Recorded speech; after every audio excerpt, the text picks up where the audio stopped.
Folks, Black Star Network is here. Hold no punches. I'm real revolutionary right now. Support this man, Black Media. He makes sure that our stories are told. I Thank you for being the voice of Black America, Roland. Stay black. I love y'all. All momentum we have now, we have to keep this going. The video looks phenomenal. See, there's a difference between Black Star Network and Black-owned media and something like CNN. You can't be black-owned media and be scared. It's time to be smart. Bring your eyeballs home. You dig?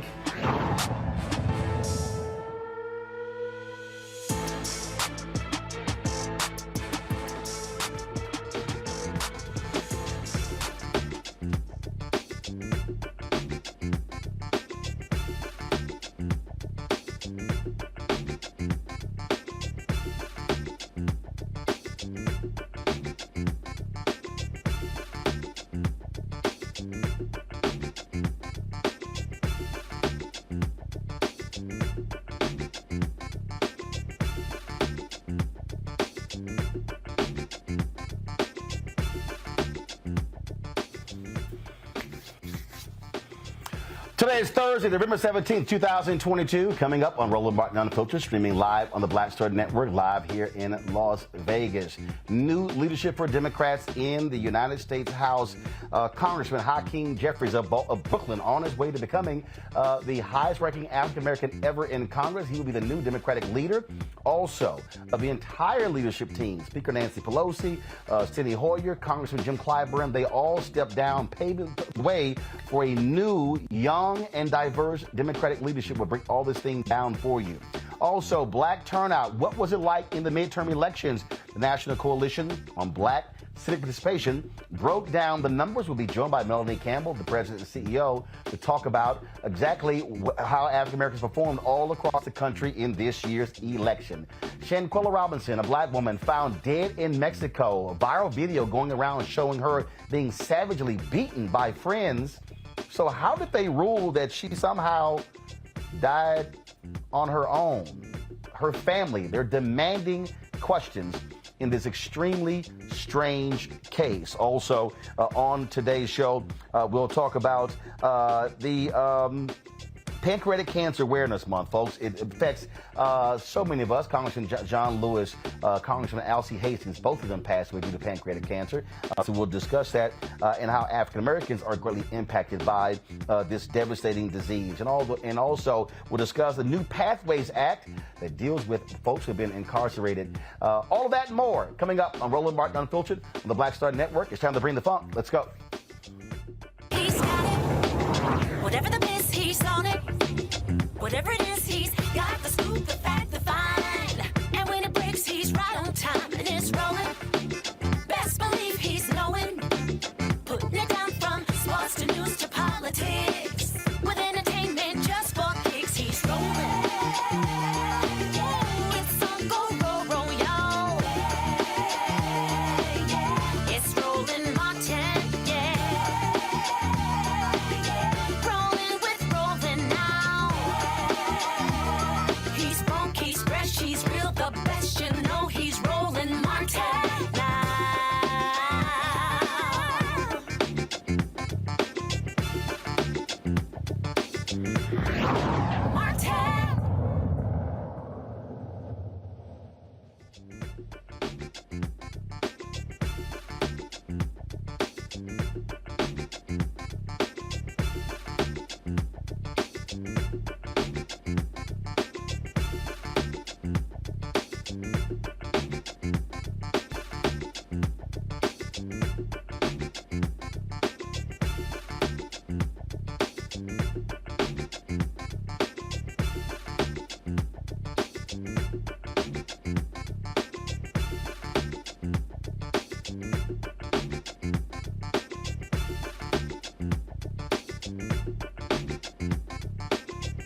Martin!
Folks, the midterm elections were, of course, good and bad.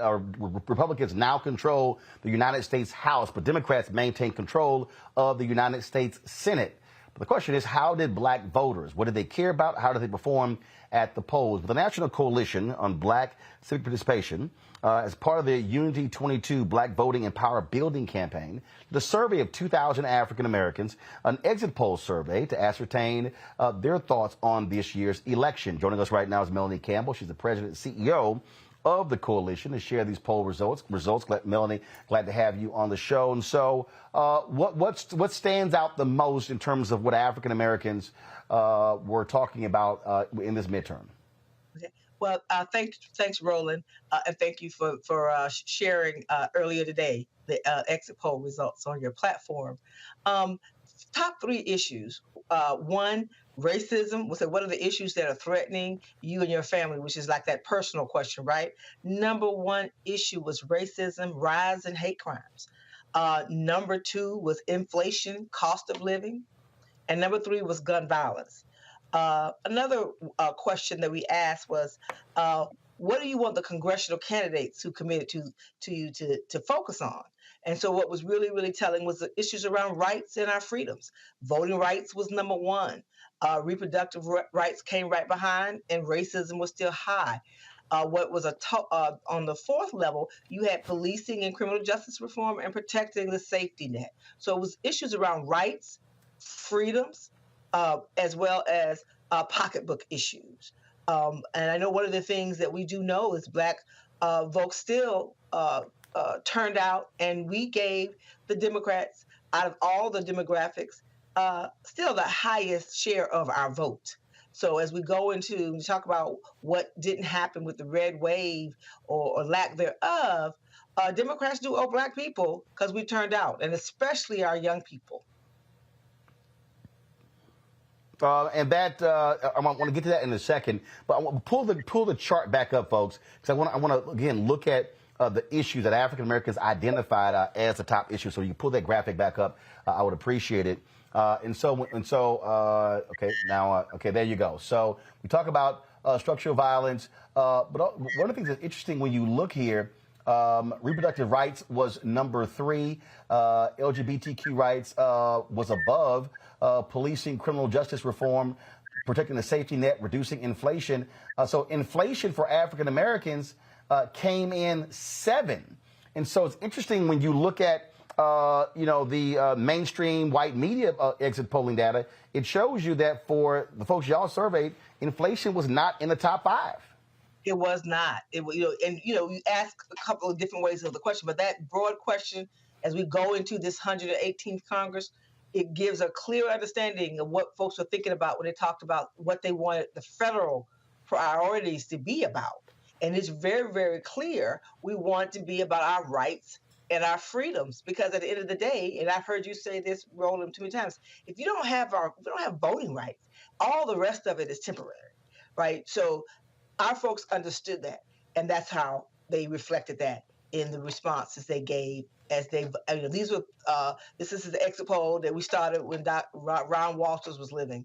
That we do midterms and during presidential election years, and it really gives us a snapshot of what's on Black folks' minds when they come out of that polling place, and they always are really eager to share why they showed up. One of the things that you mentioned, young voters, 70% of all young voters voted Democrat in this election. We did not see young voters match 4 years ago when 31% of the electorate were young voters, but certainly at 28%, that was significant. What were those young Black voters saying that what mattered to them? This poll was cross generations, and we had about, I want to say about 10%, 15%, somewhere in there. I apologize, I don't have that in front of me, that were younger voters. And when I say younger, I mean 18 to 24 and about 18 and then 25 to 29. And so the top lines are very much similar, Roland, when you even break it down by age. So the reality is that's what was on their minds, especially issues on reproductive rights, criminal justice, and policing reform. Gotcha. So, well, look, it is important to know exactly where African Americans stand on the issues. All too often, when we were looking at these exit polling data on election night, too often it doesn't include us. So it is important to hear what they have to say. The next step, obviously, is going to be getting what they want. And so, and I keep saying, the election is the end of one process, the beginning of another. Now it's still a matter of keeping folks mobilized and organized in order to drive our agenda, especially now when they split Congress. Democrats do not control the House and the Senate. And so we're going to have to, frankly, have some bipartisanship figuring out what issues that we want that can get through a Republican House and then go to a Democratic Senate, because if one party not controlling it, that changes things for us. And also what we need to make sure that we focus in on these next 2 years is what we get out of the executive branch. A lot of funding has been moved, and also to have an agenda and strategy of what we can do legislatively as well as through the executive branch. And thirdly, where you have a lot of shifts in power in states like Michigan and even in Pennsylvania, where you can also look at state policy changes as well. All right, Melanie Campbell, we appreciate it. Thank you so very much. Thank you. Thank you, Roland. All right, let's bring in my panel. Erica Savage, she's the founder of the Reframed Brain. Reese Colbert, founder of Black Women Views, and also Dr. Greg Carr, Department of Afro-American Studies at Howard University, also host of the Black Table right here on the Black Star Network. Glad to have all three of you here. Reese, when we look at that data there, what Black folks care about, it is important to have this exit polling data because too often our views are left out on election night in so many different ways because mainstream media really is focusing on white voters and not what we care about.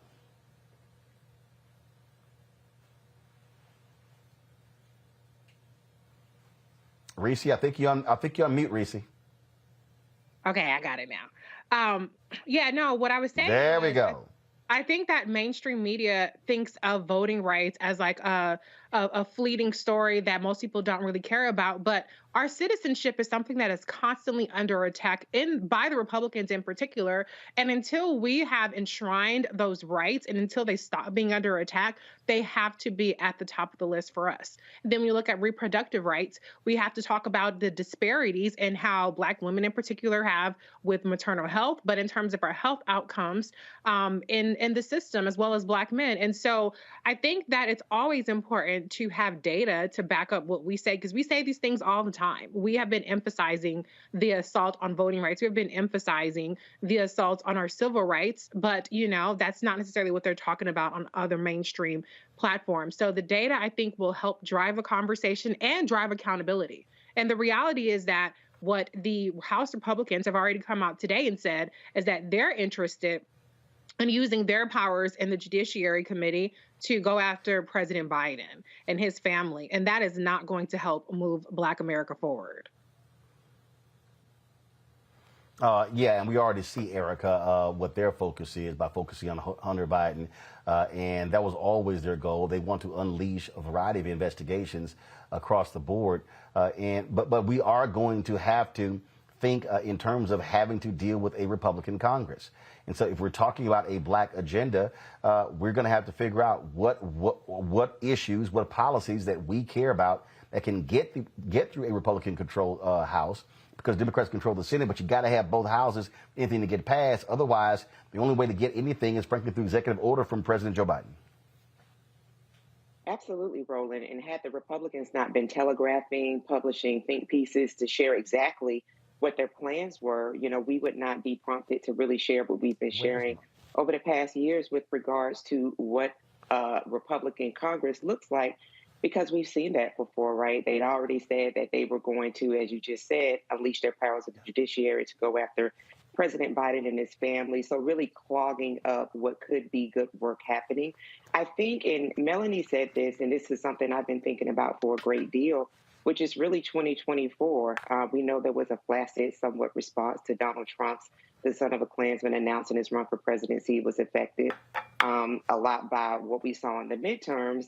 But however, Ron DeSantis, we already saw that he was a rising part of that brood. So, at one time we see the tables are kind of like moving away, but they're using that energy to fully galvanize their Scorch of the Earth campaign. So I think that between now and 2024, groups like Black Voters Matters, those working party groups that really are concentrated on engaging and educating the voters every day of the week, that there needs to be more resources going in towards that. And for really to have conversations around what this next Congress will look like, some of the things that we're definitely going to have to, in terms of groups on the ground, caucus around to get people involved, engaged with, because with, how effective disinformation and misinformation has been already, we're really going to need people who are on the ground being paid for the work that they're doing to keep voters engaged, reminding them of what has already been in place because of Democrats, and telling them what has been taken away because of Republicans, what they intend to continue to do, so that we can have momentum as people participate in their local elections, both this year and next year, but also gearing up for the general election in 2024. And Greg, look, when you look at those issues that African Americans talked about, I doubt very seriously you're going to see anything similar if you talk to white voters and you see what Black people put at the top of that list. Absolutely. I mean, I can only echo what Reese and Erica have said. And particularly, as you say, Erica, with an eye toward 24, there'll be folks who say, here we go, 24 is going to be the most important. Please keep talking, and I'll just turn the volume down in my head, because the whole point is that this is a long distance run. And of course, we understand that, first of all, we need our think tanks. We need data-driven policymaking. So Melanie has demonstrated again with this poll, and now we have intergenerational folks on the wall. As we know, we see some of the younger people putting polls in the field as well. And I'm glad that she mentioned Ron Walters, the great Ron Walters, because this is a long-standing survey and at midterms and every 4 years that is done. And then, of course, we see the power, as you are emphasizing, Roland, of the black press, the black media. There was a time when you could pick up the black press, the black newspapers, and read this kind of information. But now this is few and far between. Finally, sure, there's divided government, but let's be very clear. I like the way that Pramila Jayapal put it the other day. People always talk about the Democrats in disarray. Well, she coined a new phrase, Republicans in ruins.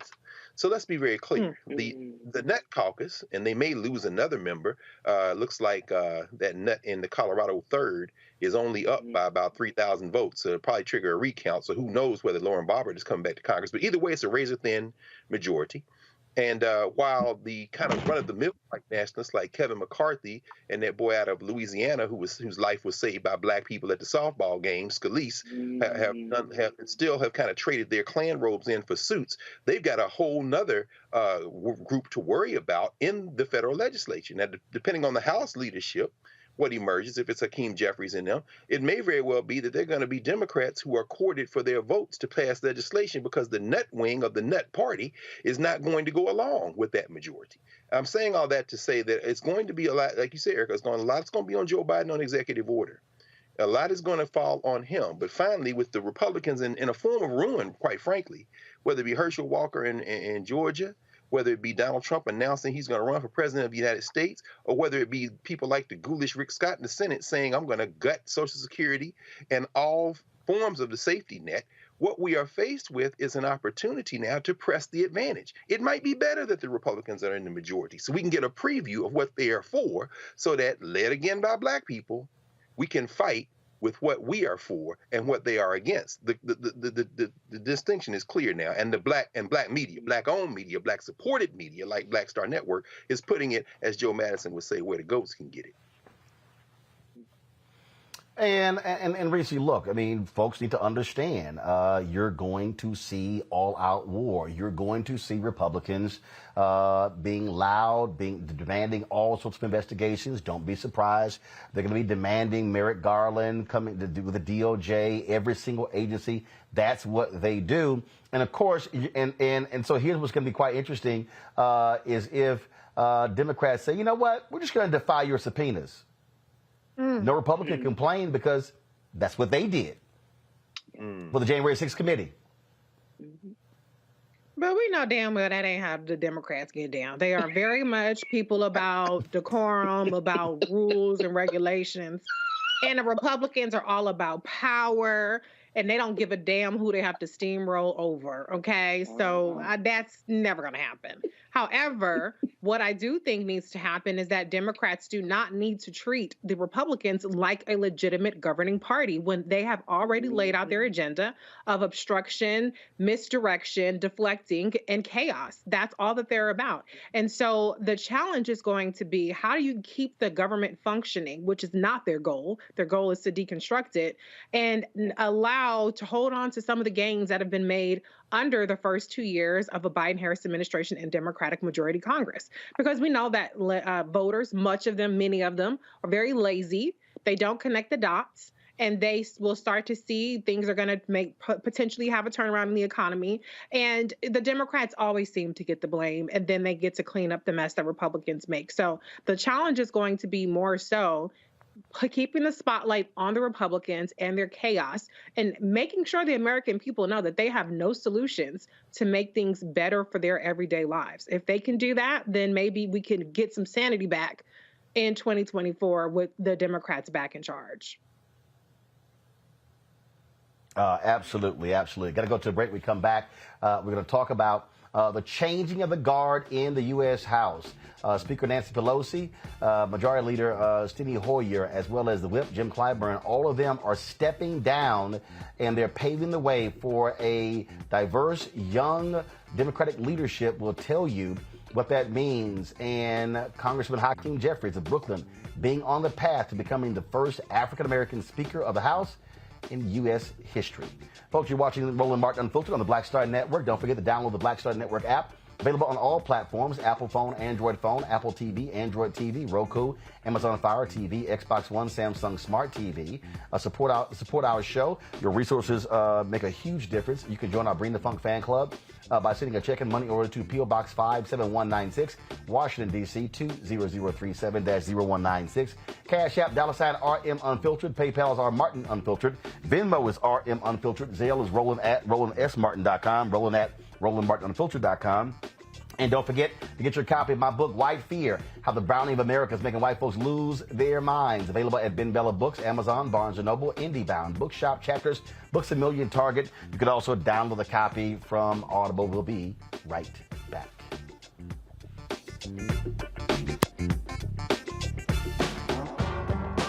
Don't wait till November 8th. We can vote today, y'all. Early vote started this week.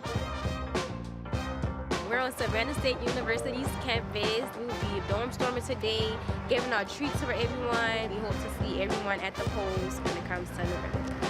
If you believe we got power, let them know. Make some noise. Put a fist up. I need to see a fist in the air because we got power. Come on, you put it up. Come get your shirt.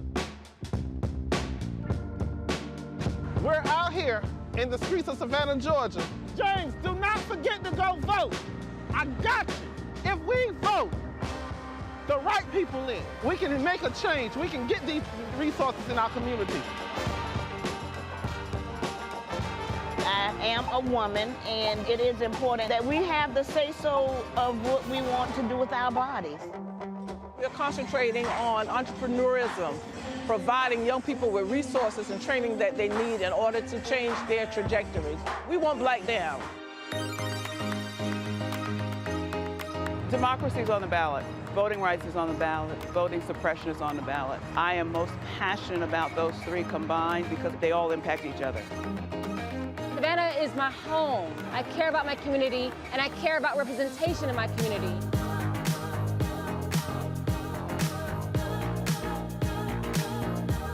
Our voices are still going to be heard no matter what kind of obstacles try to come up against us to stop us from voting. We're still going to be standing our ground. The effort that's being made to keep our communities from voting. So that makes me realize it's even more important, because if it wasn't important, they wouldn't be fighting to make sure we could vote. This doesn't stop this year. This is a forever movement. We're going to exert our power as a people, walk in our rightful place.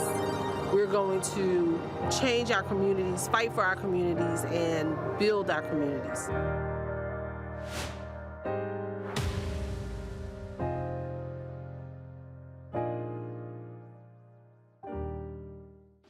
Hey, I'm Antonique Smith. Hey, I'm Arnaz J. Hi, this is Cheryl Lee Ralph, and you are watching Roland Martin, Unfiltered.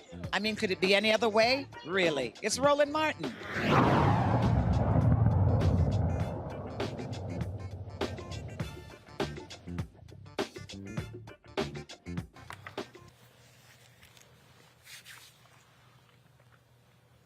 A changing of the guard today in Congress. House Speaker Nancy Pelosi announced that she will not be running for Democratic Minority Leader.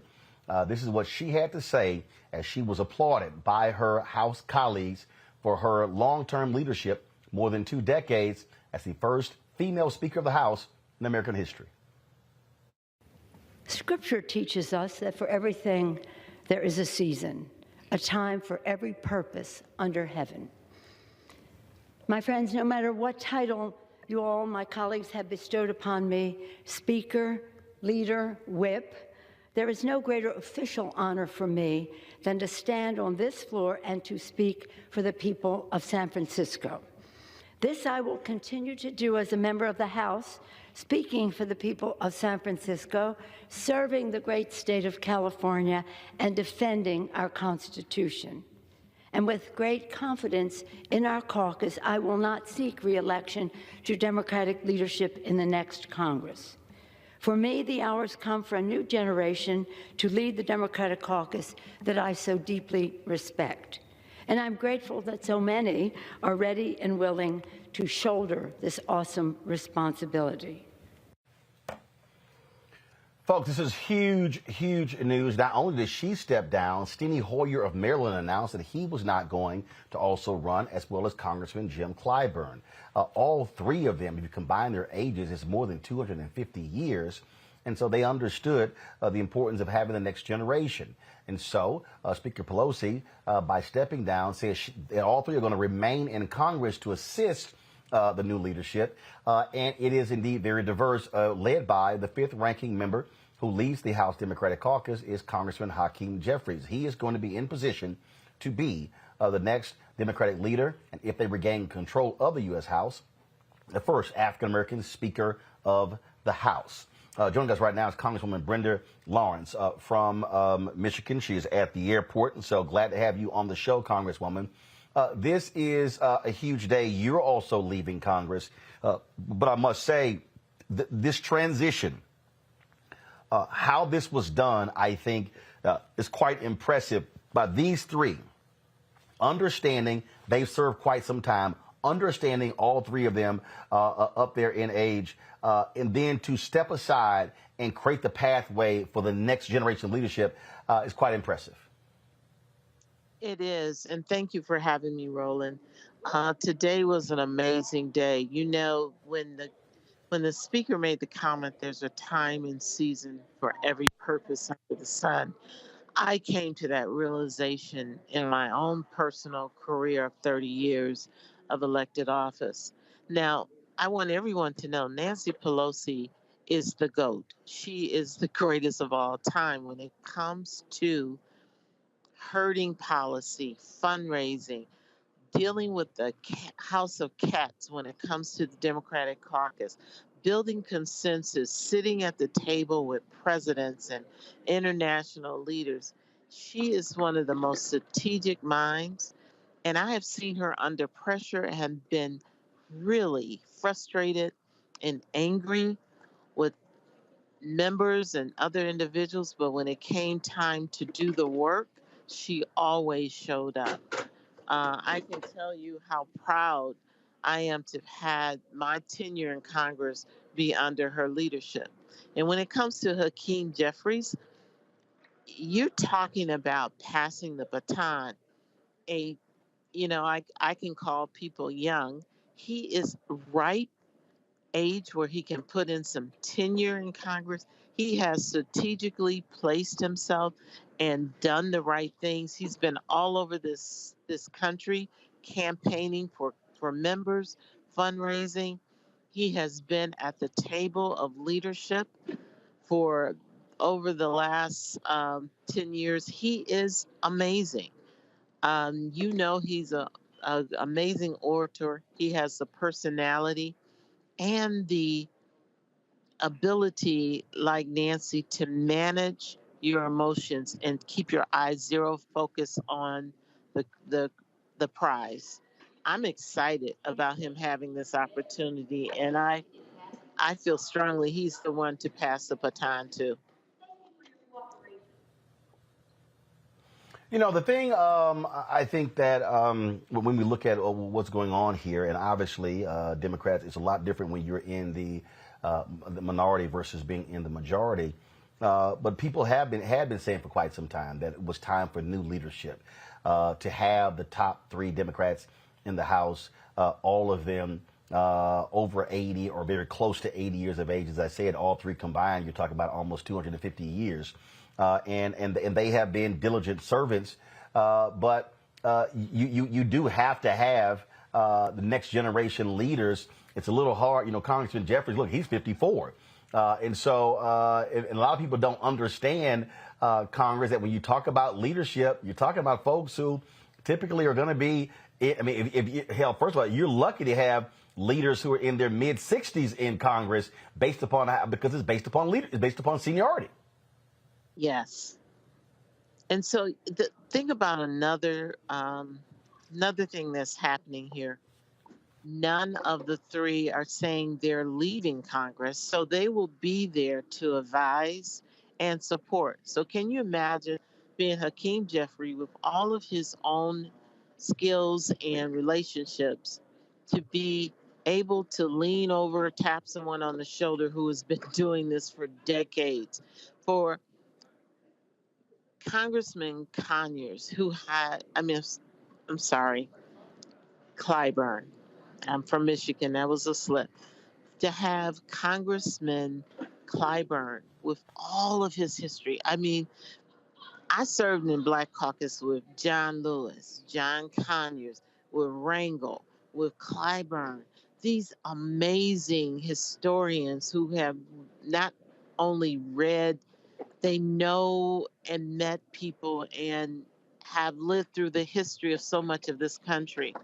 And to have that base of experience there who will continue to stand with you that's just a gift.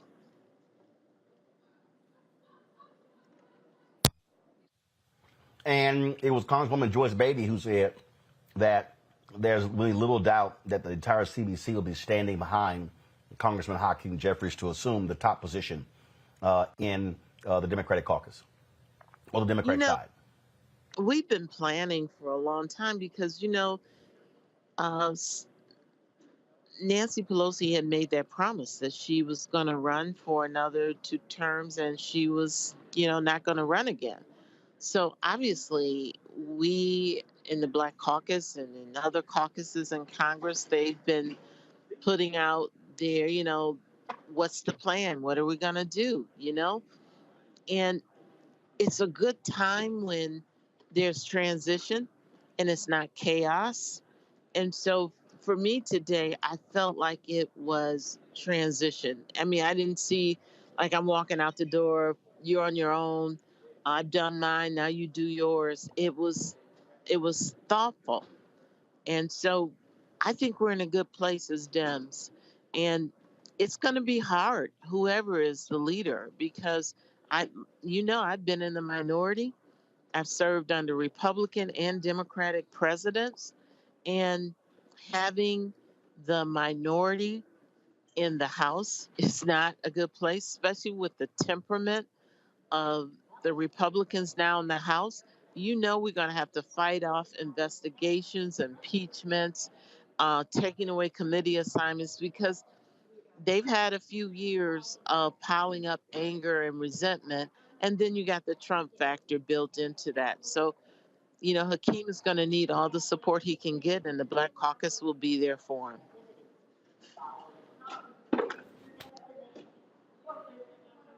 Appreciate it. Thank you so very much. And of course, you also have just a couple more months in your term retiring from Congress, and we thank you for your leadership and the folks there in Michigan. Appreciate it as well.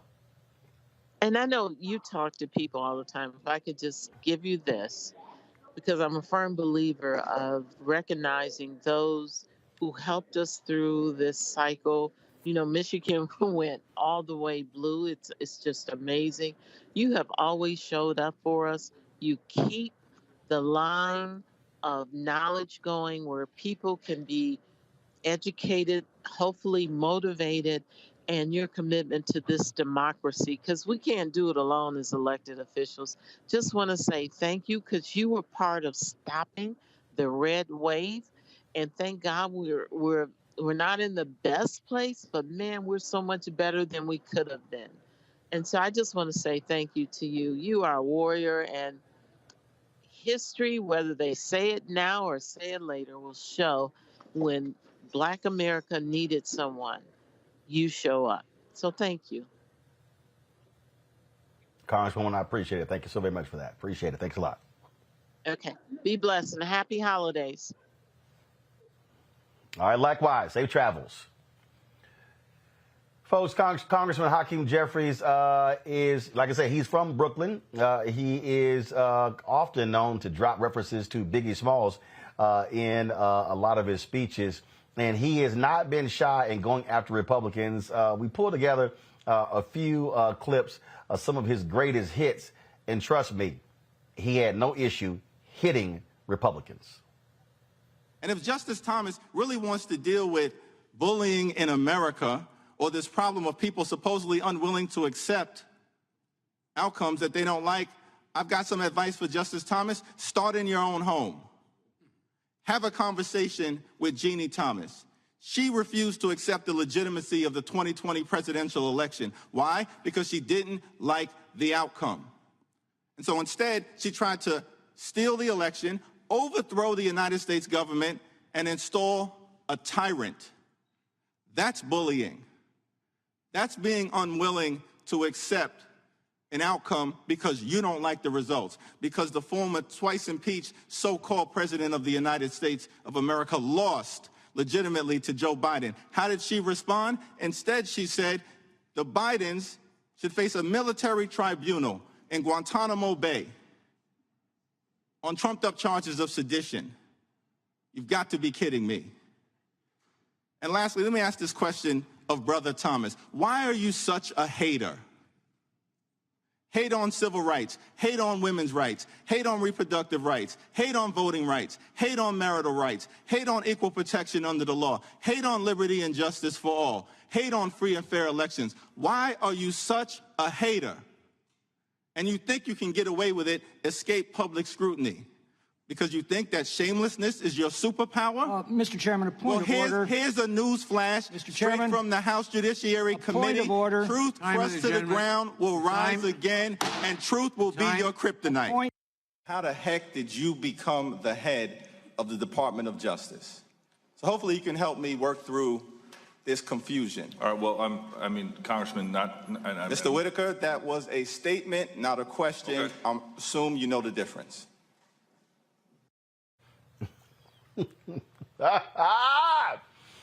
Oh, Erica, that is the kind of shade I really hope he continues to show as a Democratic leader. Listen, because we definitely need it, right? And we knew that this was coming since 2018, since the rollout of this particular platform, Roland Martin Unfiltered. We've been talking about this. You know, Hakeem Jeffries had been eyed. He'd been doing all the things, and I know Dr. Carr is going to go into greater detail around Hakeem Jeffries in his trajectory into being the first Black Speaker of the House.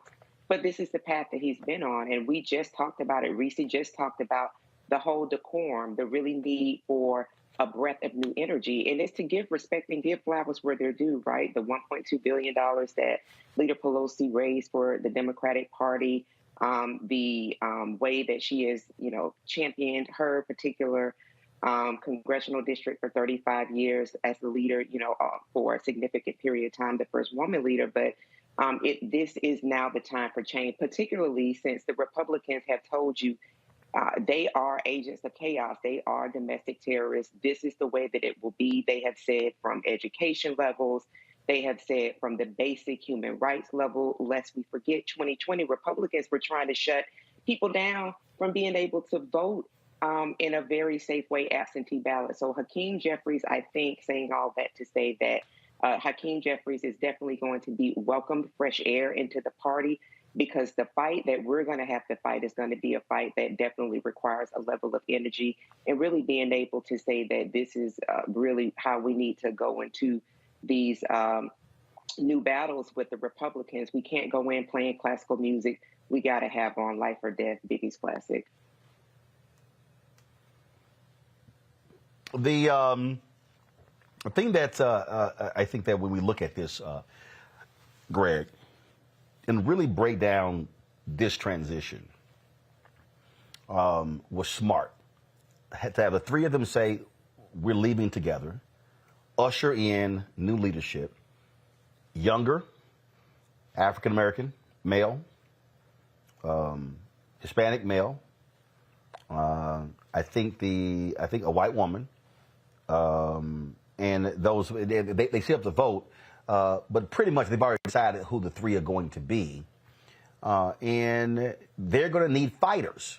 You're going to need people who are going to be on the battlefield for the next 2 years, fighting diligently with the Republicans.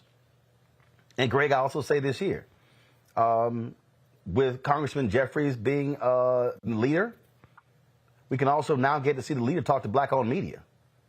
Because I was very critical of Speaker Nancy Pelosi, who did not consistently talk to black-owned media. So thank goodness with this leadership change, we're going to see that, because we won't be shut out from the top Democratic position in the House? One can hope. One can hope.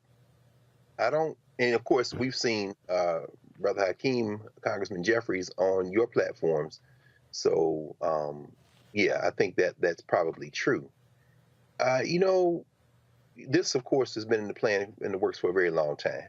As Erica said, I mean, Hakeem Jeffries, in his rise in the New York State Assembly, then, you know, won that congressional seat, ran, you know, against established leadership in the Democratic Party, and then beat Charles Barron in 2012 and has been moving up the ranks very carefully.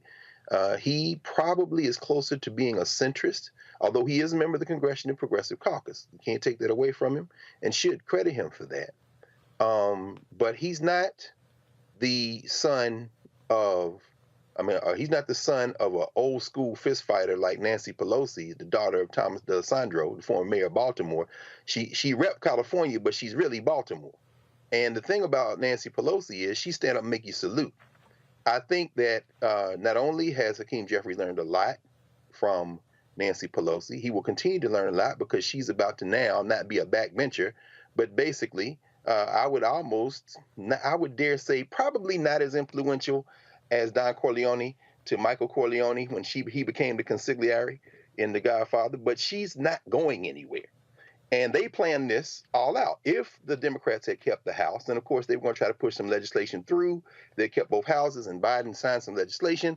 But if they were to lose, I'm sure this was the trigger all along. As you say, they're going to put Catherine Clark, probably from Massachusetts, in as number 2, and then Pete Aguilar from California is number 3. And the challenge, however, is that Brother Jeffries has 2 years to show he can herd those cats. Nancy Pelosi herding cats like Alexandria Ocasio-Cortez and Ayanna Pressley and Rashida Tlaib and them, the squad, that's a little different because in the end, they stood up and saluted on most stuff.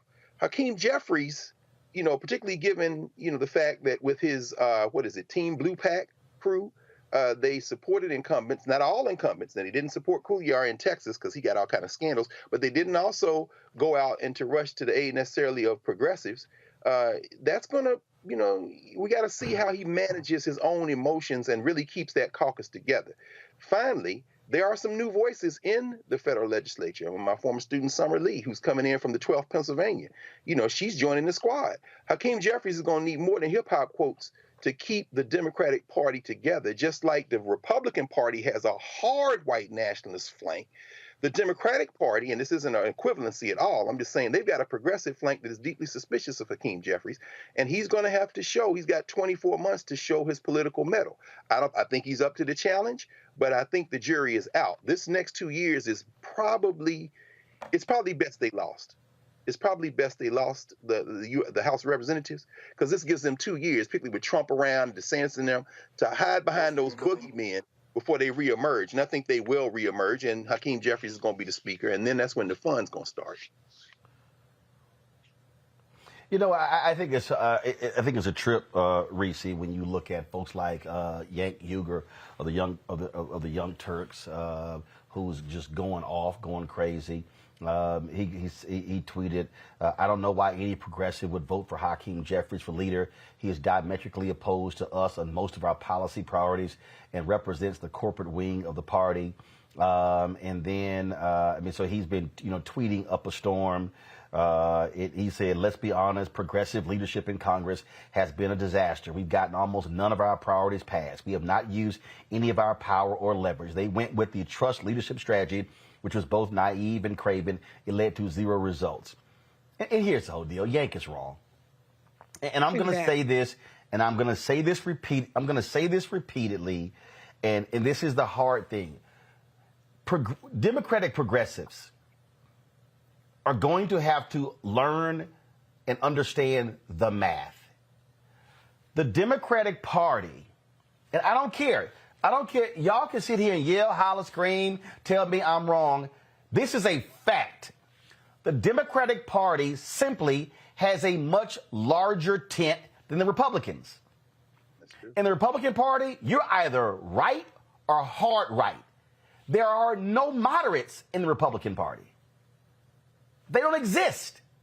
Now, on the Democratic side, you have moderate Dems. centrist Dems. You have left Dems, progressive Dems. You've got far left Dems. And the fact of the matter is, if you want to get something done, you need 218. 218. It's called math. Okay? The progressives simply don't have the math. Neither do the centrists. So there's a notion that, right.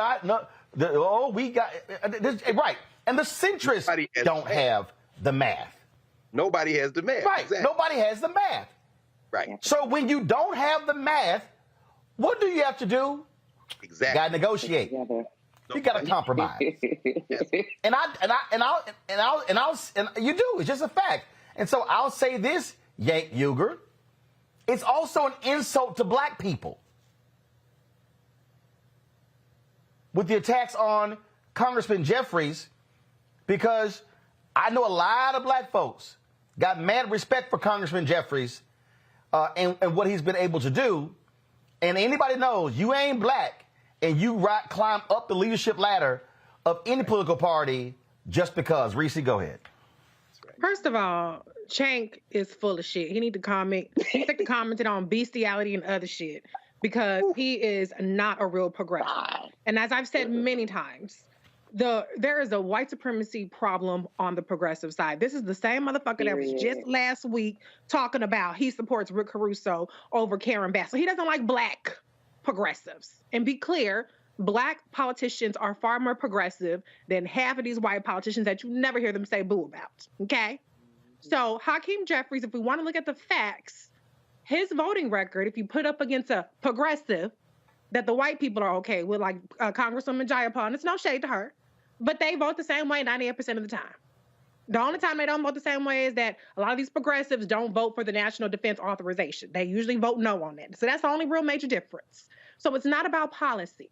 If you want to talk about what progressives have gotten accomplished, let's talk about what black people have gotten out of the Congress. Not out of the Senate because it's being blocked, but out of the House. We got anti-lynching legislation. We got voting rights legislation. We got a number of things. The list can go on and on and on. I ain't got all that much time.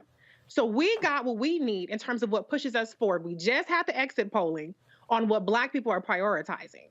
But with these white progressives and these white supremacist aggressives, because that's what they're for first and foremost, they haven't gotten their Medicare for all. Okay, well, that's too big. That ain't happening. Okay?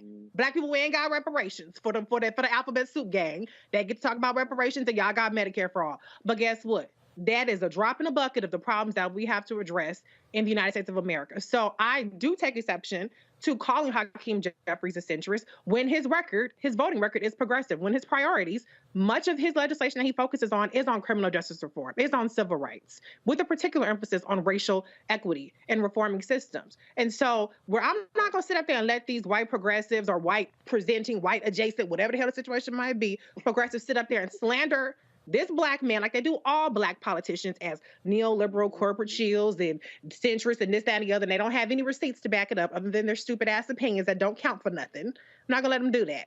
Okay. So Hakeem Jeffries, he's worked his way up there. And I believe that he will stay true to what brought him there, and that boogie down Bronx, BK, New York, tough rumble tumbleness. I think he's going to deliver. But as Dr. Carr says, he does have a challenge. He has a challenge because you do have a faction of the party that adheres to the Twitter progressive gangs that make a lot of money fundraising, disproportionately fundraising for what they actually need to win their races.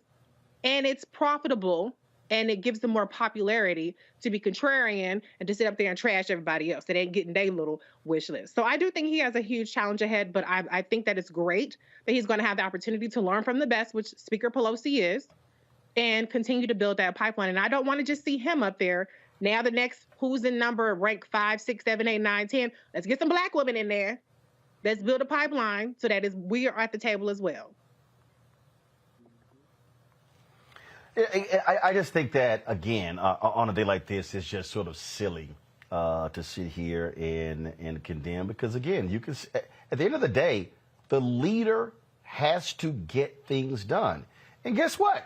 If you want to call Pelosi progressive, that's fine. But Pelosi also blocked the ban on House members trading stock. Exactly. Well, let's be very A lot of clear. progressives wanted that. I mean, Yeah. Greg, go ahead. Voting, no, I was going to say the voting record is progressive for sure. Hakeem Jeffries has pretty much been in lockstep. On foreign policy, there will never be an agreement. I mean, in foreign policy, the Democrats and Republicans are virtually indistinguishable. You talked last week, Roland, about the millions that AIPAC dumped in that primary to try to stop Summer Lee. But at the very end, Hakeem Jeffries, like Obama and everybody else, came in and campaigned for her. He's a pragmatist. So not on his policy record, but on his politics. His politics are very much, and that Team Blue Pack that he has accepts corporate money. They're never going to block corporate money. That's why Uyghur and the Young Turks and them call them corporate Dems. I agree. That we shouldn't even be listening to nothing they say. They're just flamethrowers. But I also think that some of these progressives, they're not lockstep in just social media. When you start looking at the policy that they have worked their way up and done, I think, as you say, Roland, the challenge that Hakeem Jeffries is going to have, Congressman Jeffries is going to have, is keeping that caucus together. And for all of the rhetoric and all the arguing the Democrats do, Nancy Pelosi was a thug. And at the end of the day, she could get them all to stand up and salute. Hakeem Jeffries has thug tendencies, but he is 5 years old compared to the million-year-old Nancy Pelosi, which is why they stepped down together, because they ain't going nowhere. Understand that it's only late breaking news for the news media. They've been plotting this all along. If they lost, this was going to be the move. The question we have now is whether Hakeem Jeffries can thread that needle, because what we haven't discussed, and I'm not going to bring it up here except by innuendo, is the fact that when these white folks decide they want to come for Hakeem Jeffries, and he has spent his entire political career trying to guard against that by doing what he needed to do what he's done, they're going to attack him from a place that most people are not looking for where they come, and that most people are not looking for. And I hope and pray that not only he withstands that, but he can transcend it. But quite frankly, we just got to see. Nobody knows. This is the first time he's going to be in this position, and he's got 24 months to figure it out. But that's for everybody. I mean, it's going to be hard for anybody to step into Pelosi's shoes. And so I think he does have an advantage of a 2-year training with the training wheels on and with the tricycle instead of the bicycle. He can get it on the Harley yet. He's still got some training wheels. So I don't think that that's a unique to Hakeem Jeffries issue that he's facing. You're right. You're absolutely right, Reese. It would have been anybody. You're absolutely right. Yeah. But I do believe that what is important here. What is important right here is going to be they need fighters.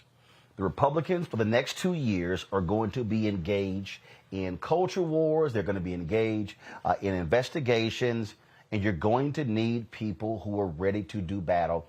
And I believe that Congressman Hakeem Jeffries absolutely is one of those people. All right, folks, got to go to a break. We come back more on Roland Martin Unfiltered, including Black and Missing.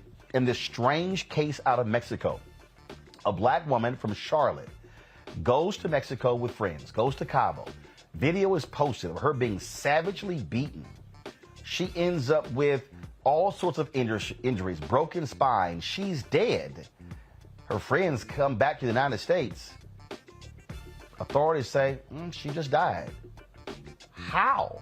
Her family is demanding answers.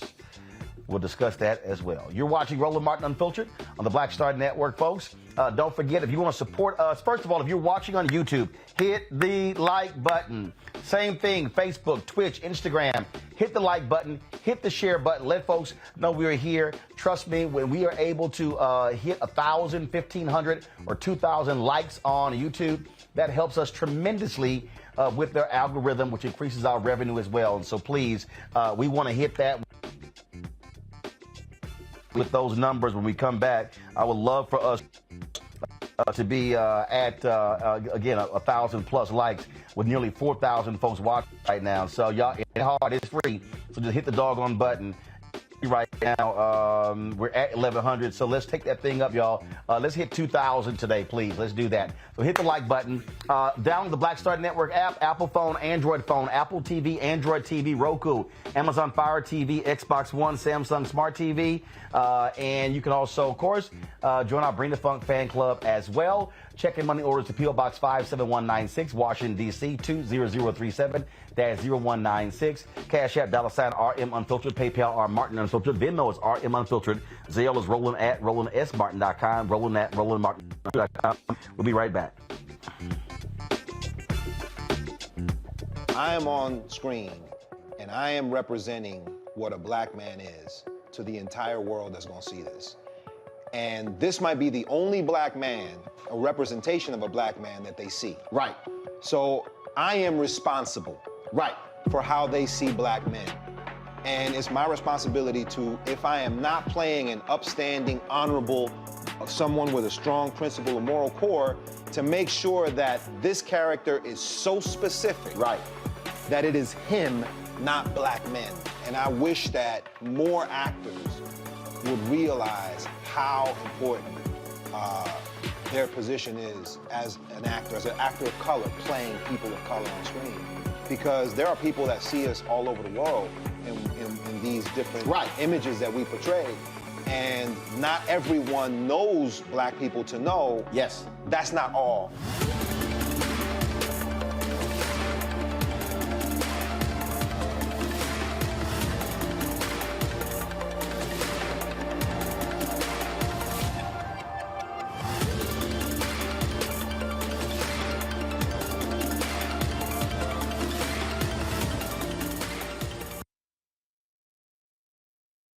On the next A Balanced Life with me, Dr. Jackie, we meet Ricky Fairley. She was given a death sentence by her doctor 11 years ago. But for Ricky, giving up was not an option. She declared war on her disease, turned her entire life upside down, and won the battle. I know that God left me here to do this work. And when you talk about faith, faith is what got me through. I mean, I had to relinquish my faith and give my life to God and say, okay, God, what have you got for me? And He gave me my purpose, and that's why I'm here.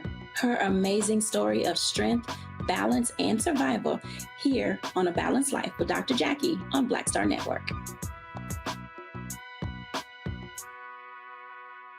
When you talk about blackness and what happens in black culture, we're about covering these things that matter to us, speaking to our issues and concerns. This is a genuine people-powered movement. There's a lot of stuff that we're not getting. You get it, and you spread the word. We wish to plead our own cause. Too long have others spoken for us. We cannot tell our own story if we can't pay for it. This is about covering us. Invest in black-owned media. Your dollars matter. We don't have to keep asking them to cover our stuff. So please support us in what we do, folks. We want to hit 2,000 people, $50 this month, raise $100,000. We're behind 100,000, so we want to hit that. Y'all money makes this possible. Checks and money orders go to P.O. Box 57196, Washington, D.C. 20037-0196. The Cash App is $RM Unfiltered. PayPal is R Martin Unfiltered. Venmo is RM Unfiltered. Zelle is Roland at RolandSMartin.com. Don't wait till November 8th. We can vote today, y'all. Early vote started this week. We're on Savannah State University's campus. We'll be dorm storming today, giving out treats for everyone. We hope to see everyone at the polls when it comes to November. If you believe we got power, let them know. Make some noise. Put a fist up. I need to see a fist in the air because we got power. Come on, you put it up. Come get your shirt. We're out here in the streets of Savannah, Georgia. James, do not forget to go vote. I got you. If we vote the right people in, we can make a change. We can get these resources in our community. I am a woman, and it is important that we have the say-so of what we want to do with our bodies. We're concentrating on entrepreneurism, providing young people with resources and training that they need in order to change their trajectories. We want black down. Democracy is on the ballot. Voting rights is on the ballot. Voting suppression is on the ballot. I am most passionate about those three combined because they all impact each other. Savannah is my home. I care about my community, and I care about representation in my community.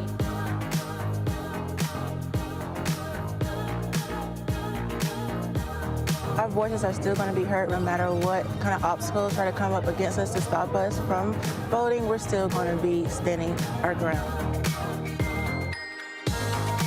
I see the effort that's being made to keep our communities from voting. So that makes me realize it's even more important, because if it wasn't important, they wouldn't be fighting to make sure we couldn't vote. This doesn't stop this year. This is a forever movement. We're going to exert our power as a people, walk in our rightful place. We're going to change our communities, fight for our communities, and build our communities.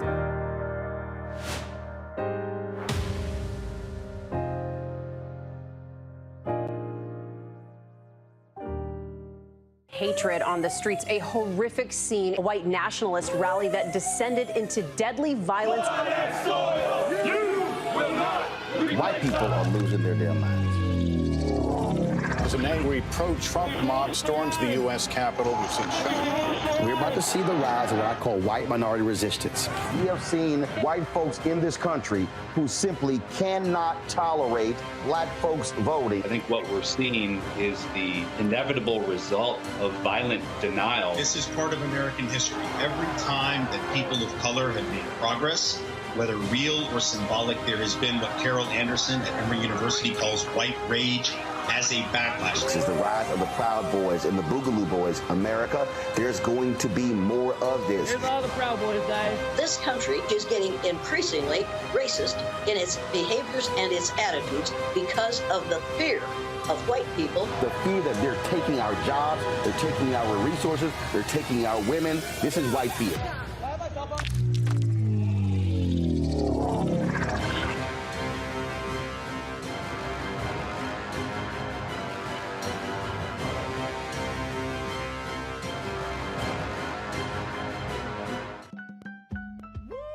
We're all impacted by the culture, whether we know it or not. From politics to music and entertainment, it's a huge part of our lives, and we're going to talk about it every day right here on The Culture with me, Faraji Muhammad, only on the Black Star Network.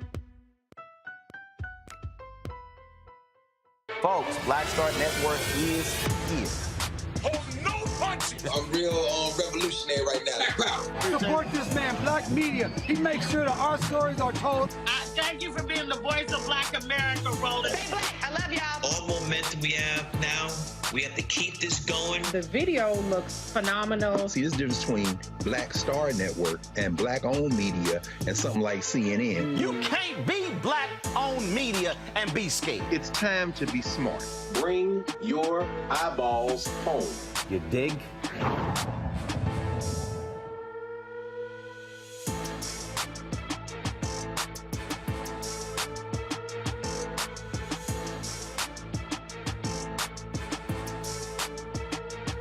Hi, I'm Vivian Green. Hi, I'm Wendell Pierce, actor and author of The Wind in the Reeds. Hey, yo, Peace World, what's going on? It's the Love King of R&B, Raheem Devon, and you're watching Roland Martin, Unfiltered.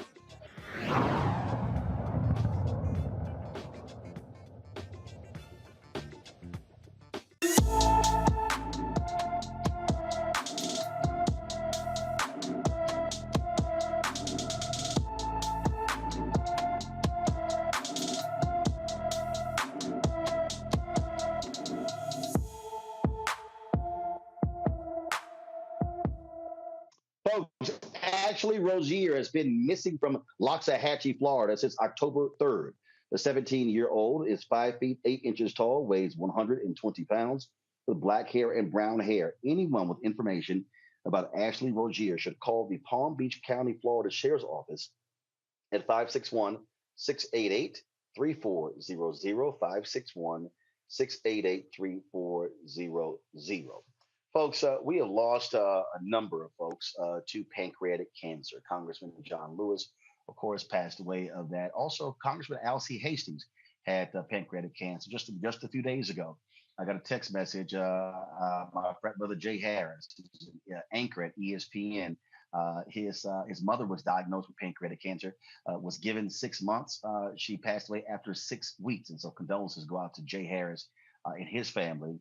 And I've known so many others. Ruth Bader Ginsburg, Supreme Court Justice, of course.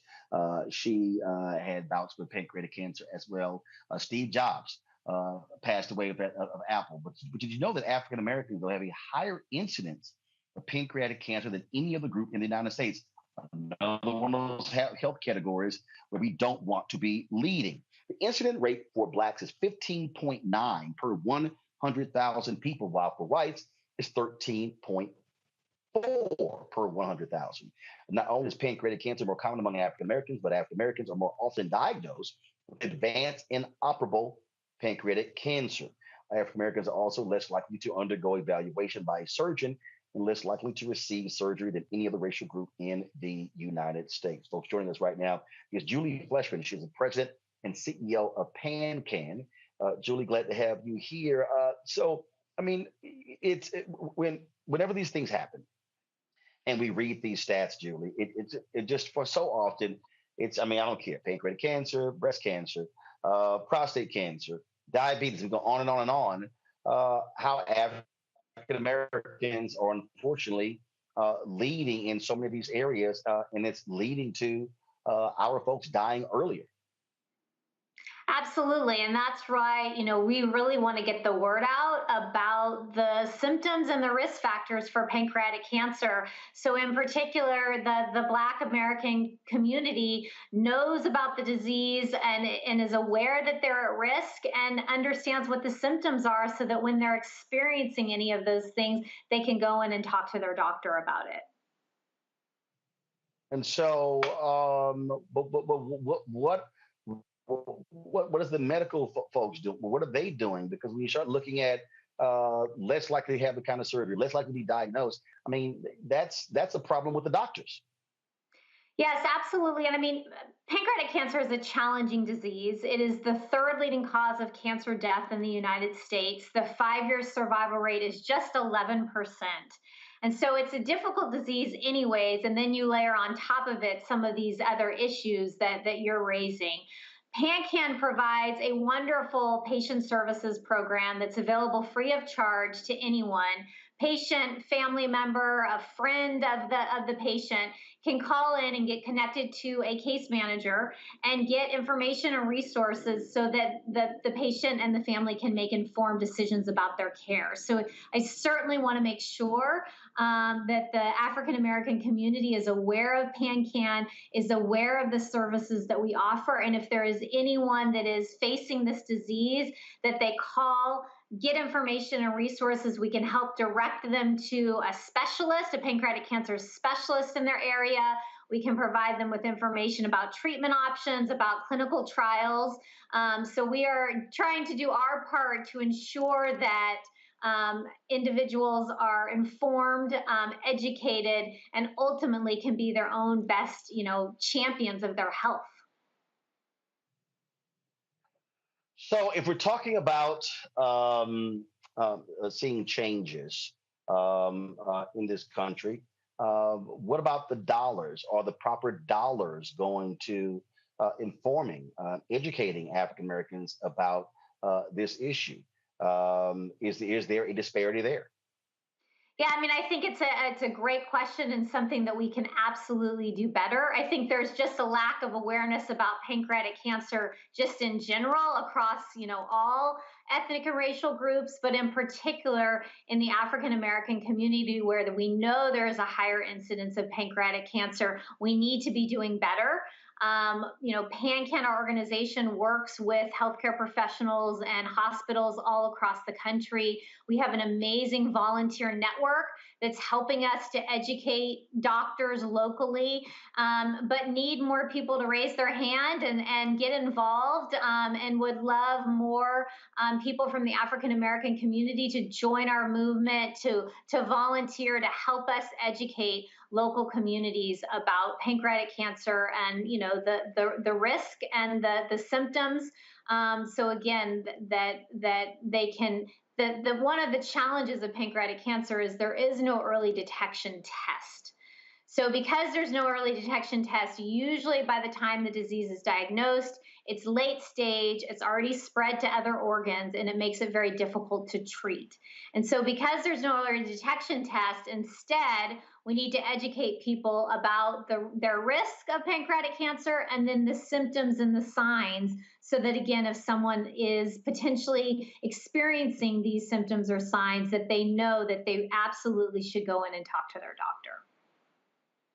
All right, then. Well, we certainly appreciate you joining us, sharing this information, and it is much needed. And as you say, it is very difficult when you're unable to detect it too often, because when they do discover it, it's so deep in the body that they've already the tumor's already been there, and unfortunately, people do not have long to live at all.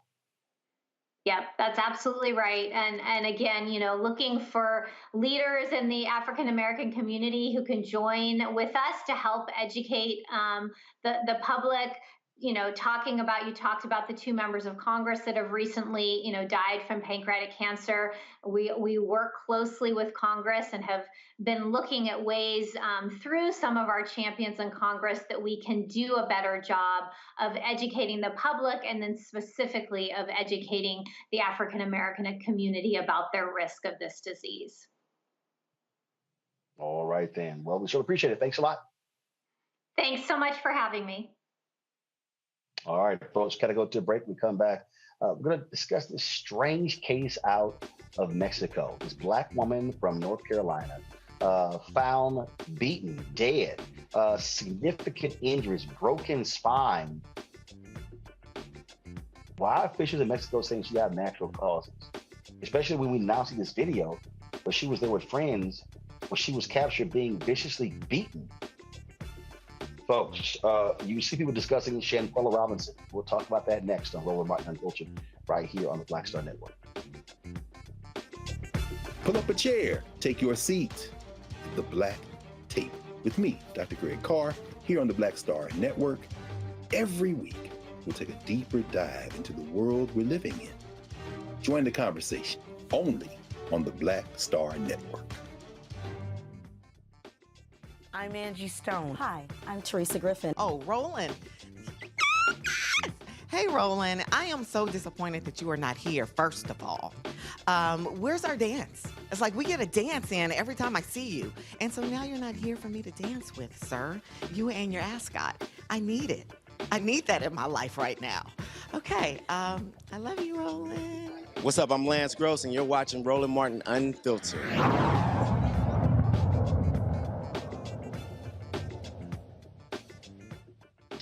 Folks, a North Carolina family, they are mourning the loss of their daughter after she and a group of friends went to Mexico, where she was found dead.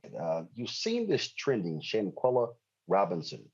On October 28th, she traveled from Charlotte, North Carolina to Cabo with her friends, reportedly Khalil Cook, Malik Dyer, Winter Donovan, Elise Hyatt, Dejanay Jackson, and Nazir Wiggins.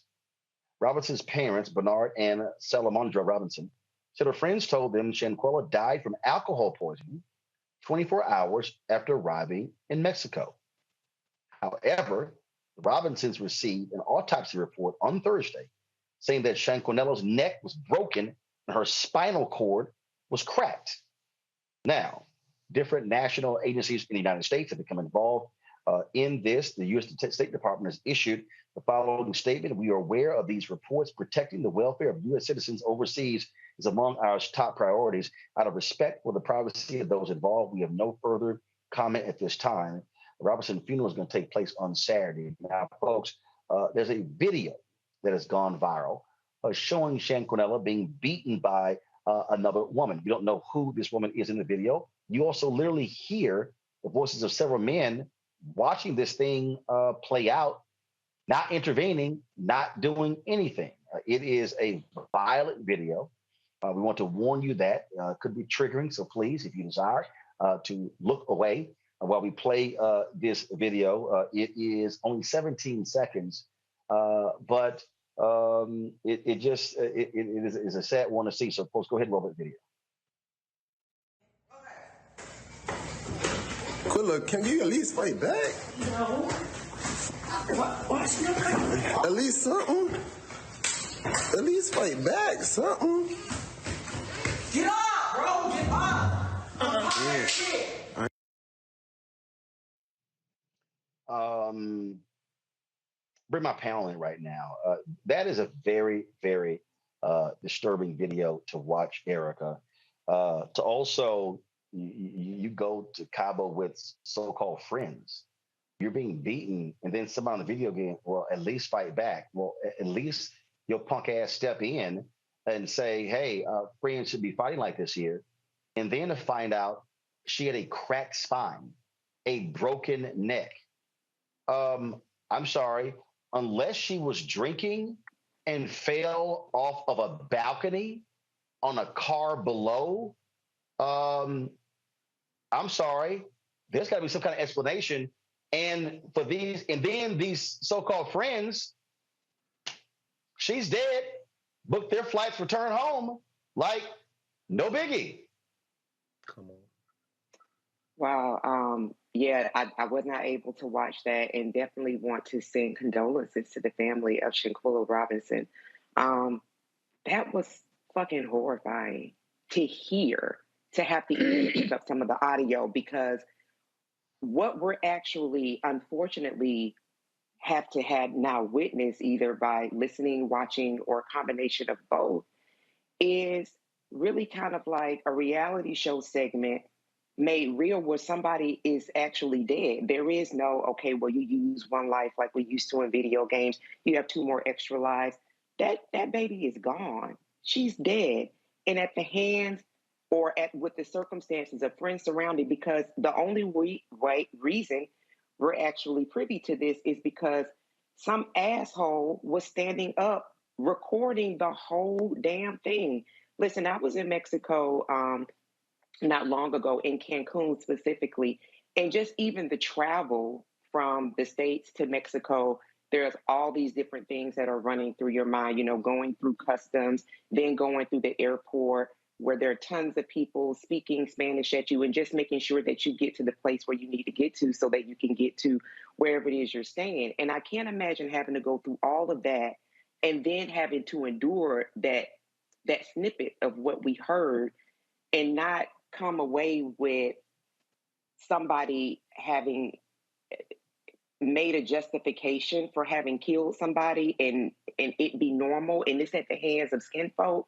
It's a lot really to digest. And so it's really good to see that there was a proper autopsy done to really say what this young lady died from, because honestly, before I was able to get away, not watch it, I saw one hand kind of move towards the head. And so, of course, I'm thinking about, had she lived, what would her quality of life have been like? I know would it have to have been different because of the blows that she sustained to the head. So this is definitely serious. I don't envy anyone that would have to do time in a Mexican prison, but these people, especially the person that was recording it, definitely have some answers, and justice should absolutely be given, especially considering her parents who are pushing this, unable to grieve, and her father, bless his heart, who says that, he believes in the Lord, and it's really his faith that is really propelling him forward to his daughter getting justice. But there's really a lot to be said about those people who accompanied her, that later it seems as though had a hand in her death. It is just beyond sad when you think about this, Reese. And I tell you what, if I was a family member, those so-called friends would not be sleeping well at night because I'll be demanding answers and like, no, y'all gonna come out here and talk. And just, she got an alcohol poisoning. Well, that's you saying that. Now we know what the autopsy says, and a broken neck and a cracked spine, that ain't alcohol poisoning. Right. And I mean, I just think it goes to show just the lack of value that a Black woman's life has in a foreign country, because you cannot tell me if a white woman, blonde hair, blue eyes, was found dead in an Airbnb that anybody would have got their ass on the plane without having to sit in a Mexican jail and get interrogated all day and all night until they figured out what the hell happened. But what we saw was just pure, unadulterated savagery. And my regret, in addition to the fact that this woman was senselessly, brutally murdered, is that these motherfuckers got out of Mexico, and instead of being in inhumane conditions in Mexico, they somewhere getting their story together. They somewhere with private social media pages, going to work every day, and they're not being put on blast all day, every day. It's disgusting. It's despicable. And I don't even like when people say stuff like, be careful who your friends are, this, that, and the other. She shoulders no blame for the savagery and senseless violence that she was subjected to. And I might add, being naked. So to me, when I see a naked woman being beat, that's sexual assault to me, because that's just so vile and so disgusting. And to the people that would record that, lock their asses up too, because at the end of the day, they're an accessory to the crime. They went along with the story that she had alcohol poisoning. They got out of Mexico. So I feel like you got to have some charges that they can put all these motherfuckers in jail for. And the fact that they're still walking around is only happening because a Black woman is a victim. Even though it happened on another soil, if it was a white woman this happened to, everybody in that Airbnb would be in jail and rounded up by the FBI by now. So I am 100% for locking their asses up. Yeah. Greg? Yeah, I agree. I mean, Ms. Robinson apparently was a student at Winston-Salem State. So a brother who you've been in conversation with before, Chancellor Robinson, Edward Robinson down there, I'm sure his whole campus is torn up behind this right now. You know, as a teacher, and Roland, you know, you taught on these campuses, Fisk, soon to be Talladega. You know, I understand the trips to Mexico. Cabo apparently is a destination we go, but you know, we're living in different times now, and the type of quote unquote citizen journalism that forces authorities to respond, we're seeing in play here, but in a very warped way. The young sister who recorded the murder of George Floyd, of course. Otherwise, if there weren't cell phones on the scene, we wouldn't be talking about George Floyd. How many times have we seen this citizen journalism spur and force authorities to action? But in this case, we see the collision of recording with this sick, insane, and you said it right, Erica, reality show based, I mean, bum fights on YouTube, what they call bum fights of human beings pummeling each other while somebody records. I mean, and in this case, we got at least two people engaged in degenerate behavior, as we say, the guy filming it and the person filming the guy filming it. Now, of course, this works all ways, not just both ways. And I'll end with this. You've got two governments involved. You've got the United States government. What's going on? Because apparently these people who were with her went back to North Carolina afterward. They're in the United States. So is this a question of a congressperson getting involved, the State Department getting involved? Because clearly Mexico and the United States have the type of relations where you can force some things to happen.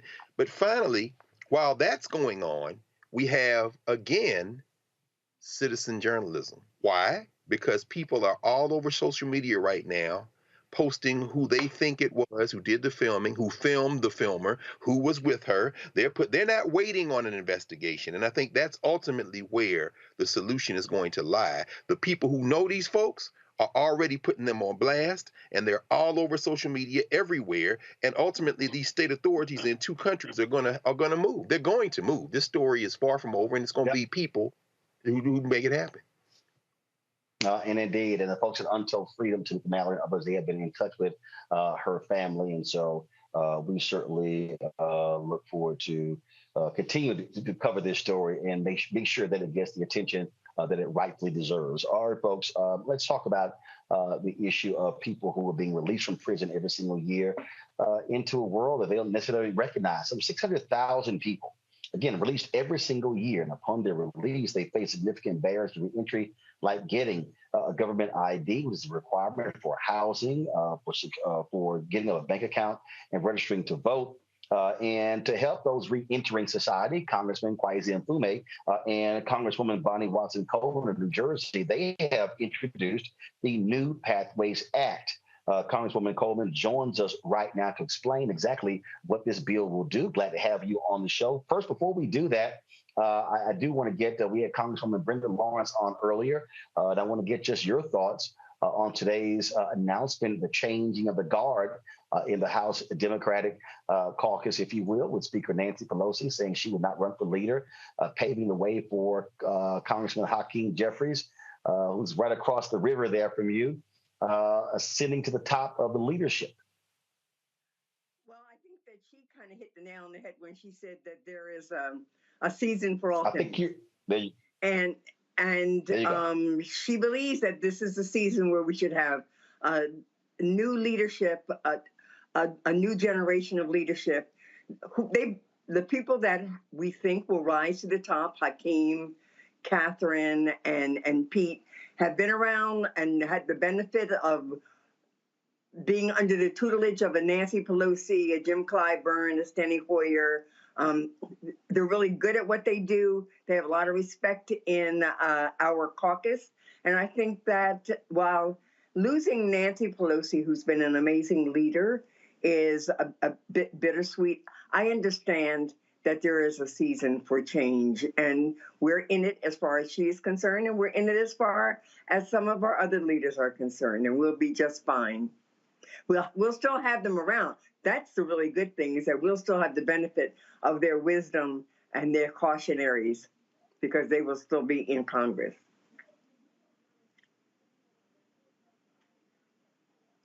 About this new Pathways Act, will it do? Who will it help? Well, there are like 600,000 inmates who are released from either the actual prisons or community confinements every year, and it will help them because it will provide a documentation as to who they are, an identification, perhaps a birth certificate, perhaps even a passport for those who are United States citizens, and for those who are non-citizens, it will provide documentation as to whether or not they're here legally, whether or not they have work authorization. So, you can't get anywhere without an ID. And when you've been in prison, unless someone issues you one, you leave with nothing. We experienced this even in the state of New Jersey. And it was part of the piece of legislation that I authored in the state of New Jersey some 9 or so years ago. So the Board of Prison will have a responsibility to get documentation for these individuals so that they can register to vote, they can get an apartment, they can apply for a credit card, they can even apply for employment. So you know who you're dealing with. This is a way of helping them transition back into society. And the thing that people don't quite understand, I don't think the average person understands really the barriers this society puts into place. We keep talking about how people need to get their lives right and not go back to doing what they were doing beforehand. But hell, when you look at the barriers that exist, I mean, oftentimes, I've heard people say, hell, I had a better life inside than out. You're absolutely right. And so this piece of legislation right here is really just a slice of what we need to be doing from a policy perspective as it relates to re-entering citizens. We need to make sure that they have a plan, how to get a job, prepare them for interviews, help them to identify housing. We need to make sure that they register to vote so they can be full participating citizens. There are a whole host of things that we should do. Make sure that they're not going to get picked up on some fines that they weren't paying, didn't pay, had before they even went to prison, been accruing interest and other things for years while they were away. And so this particular piece of legislation to me is just a small piece of what we need to do in terms of reforming the whole criminal justice system and how it treats people re-entering into our communities, because we want them to succeed. I always say that we got to talk about counting the cost.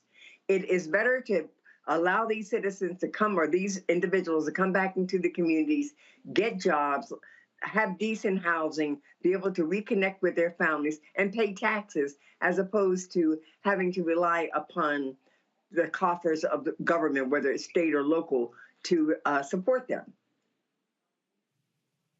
Questions from our panel. Let's see here. Reese, you're first. Thank you, Congresswoman, for being here. I know that this administration, the Biden-Harris administration, has really been on the forefront of trying to reform some of these barriers to reentry and some of these things that kind of spur recidivism.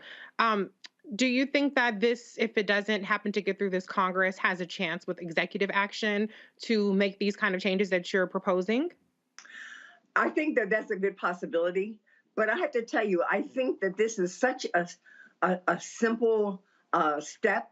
This is a fairness step.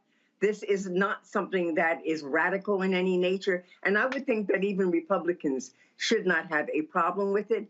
But I know that the president has used the authority of his office to do things through executive action. And this could be done that way because it's really directing a person within his administration to do something. Rick. Thank you, Roland, and thank you, Congresswoman Watson-Coleman. You know, in a broad sense, we often hear people be very critical of elected officials, particularly in the federal legislature. And I'm talking about our people, Black folk. And, and I've been critical as well. But I'm wondering if you could, and you said a moment ago that this is just a slice of what needs to be done. I wonder if you have any thoughts on how we can help folk understand that policymaking at this level and with this impact is really slice by slice, inch by inch, incremental, and I guess kind of rare to get the big home runs from time to time. How important is it for people to understand that this is a step towards something bigger and this is how you get things done? So I think that you're absolutely right, that we need to be communicating with people that this is only a step. This is eliminating one level of barrier so that people can have access to credit, to voting, to apartments, to whatever else you need, and you need to have a documentation as to who you are. But things happen incrementally, and although we'd like to see more comprehensive criminal justice reform, I, in particular, have worked very hard on that when I was in the state of New Jersey, in the state legislature. And I just know instinctively there are so many other areas that we could touch, even about preparing individuals to come back into society, making sure that while they are in custody somewhere, that they're being trained, that they're being educated, that their literacy is going up, that we're preparing them to be productive individuals when they come out. But hey, we know that we have to move incrementally, so we'll do it piece by piece by piece, and never lose track of the fact that there's so much more to do and that we have to stay the course. Erica. Congresswoman Coleman, thank you so much for joining us and appreciate your work. I noticed that on your particular, this act, that it was endorsed by the Coalition for Juvenile Justice, and just thinking about some of the younger people that enter the incarceral system, and so they don't have a chance to do some of the things that young people learn to do, which is learn how to drive, register, vote, things of that nature. Could you talk about the importance of having juvenile justice support this act and what it means, particularly for young people who have not had a chance to experience the outside world, being able to get IDs and actually to engage those rights that make us fully citizens, which will be voting rights, for instance, one of those.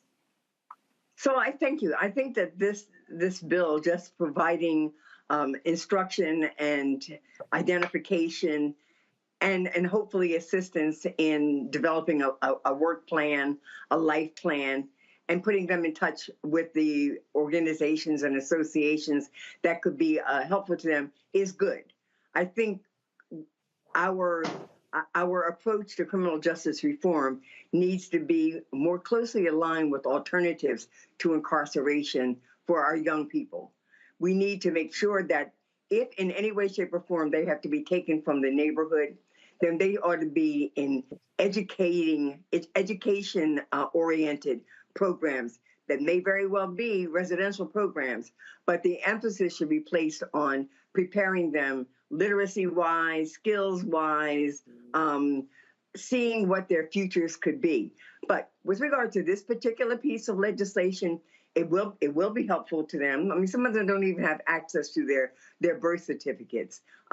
You're right; they don't even know how to drive a car or get a license. And so having access to just information as to who you are and instructions on where you can go to get help in certain areas is going to be very important to our younger individuals who will be coming out, as well as our older ones.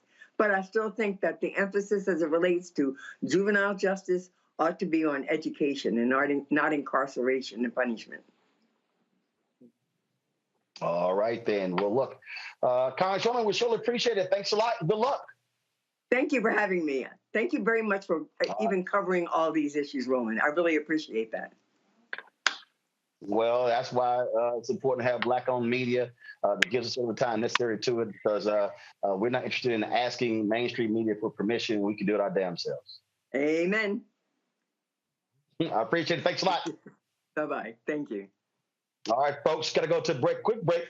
We come back and update on the story we told you about a couple of days ago of the Black man who was beaten by sheriff's officers in Georgia. There's new video with audio of that beating. We'll show you that as well. Plus, the Talladega College volleyball team quits a conference tournament after they were dealing with racism. We'll explain right here on Roland Martin Unfiltered, the Black Star Network. Please download the Black Star Network app, Apple phone, Android phone, Apple TV, Android TV, Roku, Amazon Fire TV, Xbox One, Samsung Smart TV.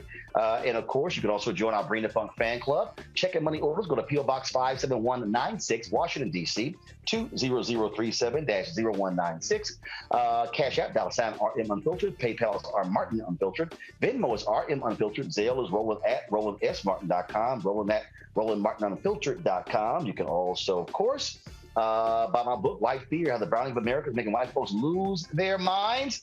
Available on all platforms. Get the books, Amazon, Barnes & Noble. You can also download it on Audible.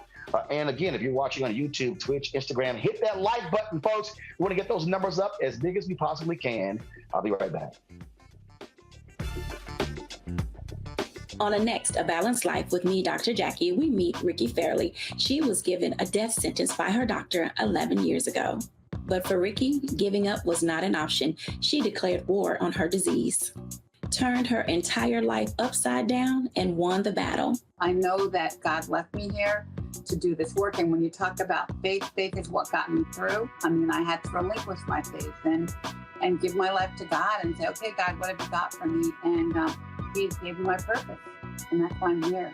Her amazing story of strength, balance, and survival here on A Balanced Life with Dr. Jackie on Black Star Network.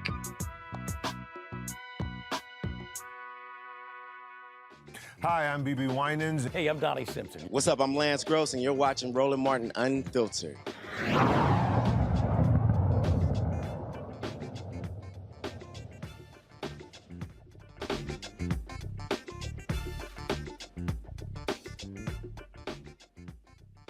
All right, folks, the 5 Georgia Sheriff's Office employees caught on security footage attacking a Black man in custody.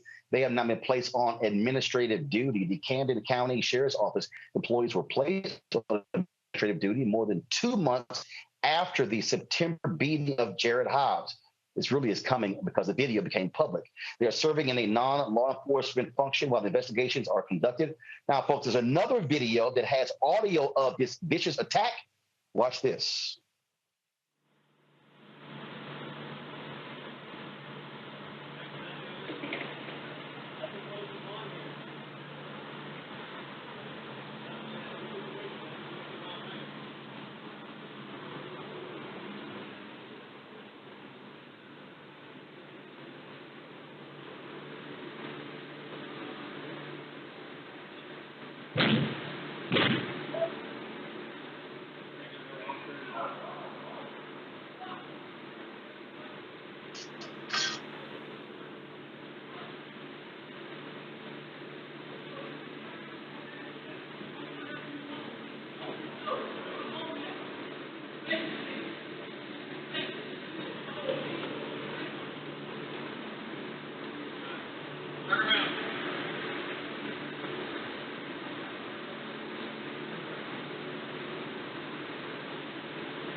I'm in a couple of things.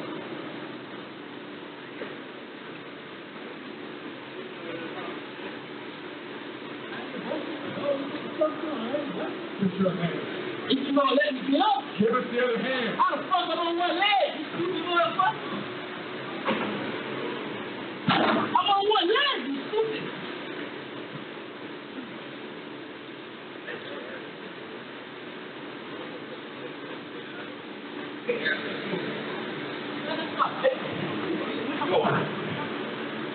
Let's go.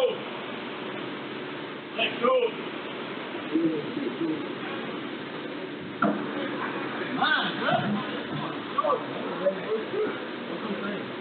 It's a paper, bro. Let go. No. No.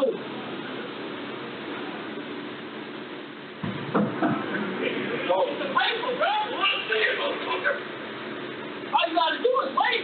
Dude, let it go. Yeah, I am. I'm letting it go, bro. Break the fucking thumb if you don't let go. Yeah, I'm finna let you see this shit. Ain't no open your goddamn head. There you go. Paper. Stop here.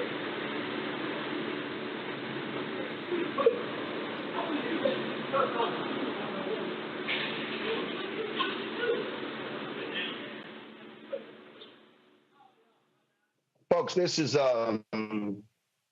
just an utterly ridiculous story. Now, the Howard family and his attorneys, they're demanding that the employees involved in the beating be fired and charged, and the DOJ investigate the sheriff's office.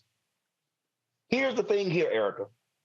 This doesn't happen unless the video gets released. They were still on duty. It wasn't until the video was released that, oh, let's take action. Oh, let's launch an investigation. Yeah, we see this time and again. It's definitely traumatizing, and it's frightening, quite honestly, to think about how often this happens and what we don't see. So this is a small sliver. It made me think about, when I was reading the story, I started thinking about my when I was working actively in politics for the political consulting firm, when we took a trip to South Sudan. And so the town that I visited with before I went to some other areas was Ye State River. And I had the opportunity to speak with a woman who'd been one of the first women prison guards, and she had charge over the prison there for many, many years. We were talking through a translator, but one of the things that really struck me is particularly their form of what they think is cause for someone being jailed and what that looks like, right? And so we see this in different countries, but America definitely throws more kids in jail, incarcerates more kids, and just people, period. And so their idea of having people pay for crimes that they've committed, so to speak, looks very differently. It's being away from the community, but still within the community. And so it gives people a sense of repentance to be able to say, well, this was wrong. Let me go back into my community. But it's all in the community. It's open. And so now thinking about fast forwarding, coming back here, where you have instances of guards actively beating, abusing, and torturing people, particularly Black folks, 13% of the population. And when you think about Southeastern Georgia, Camden County, my mind then also goes to Ahmaud Arbery. So all of that to say, elections are important because, in many places, sheriffs are on the ballot, but shining a light on these things, these are things that when folks talk about not voting, the system doesn't work, things of those natures. But this is why we have to actively be engaged, because those people who are being beaten and abusing in jail, they have to come back to the community. What kind of person do you want to see come back to your community? Someone's angry because they've not gotten justice from law enforcement who's supposed to protect and serve? Or do you want people who are actually being rehabilitated, people who are being treated with some level of respect and who are not being brutalized because they've been to jail? Going to jail does not mean that people have carte blanche at brutalizing you. So I think that these are things that are important, as hard as they are to see and to hear, to listen, to keep it top of mind when we're talking about justice. We're talking about justice whether you are incarcerated or you're invisibly incarcerated on the outside. These things are definitely important. Reese? Just more fucking savagery. I mean, that is just so beyond disturbing. And as if the violent violation of Mr. Hobbs wasn't enough, he's incarcerated still in North Carolina. And this started over a probation violation where he was on probation for having a suspended license for driving, as well as speeding and possession of a controlled substance. This is a person who probably should be in somebody's rehab, who should probably be at some sort of mental health facility. Instead, he was brutally beaten and fighting, not fighting literally, but literally, but like just verbally trying to appeal for them to stop brutalizing him. And it's just disgusting how little humanity the system puts in Black people and prisoners, and the fact that these people are on administrative leave, that's not fucking good enough.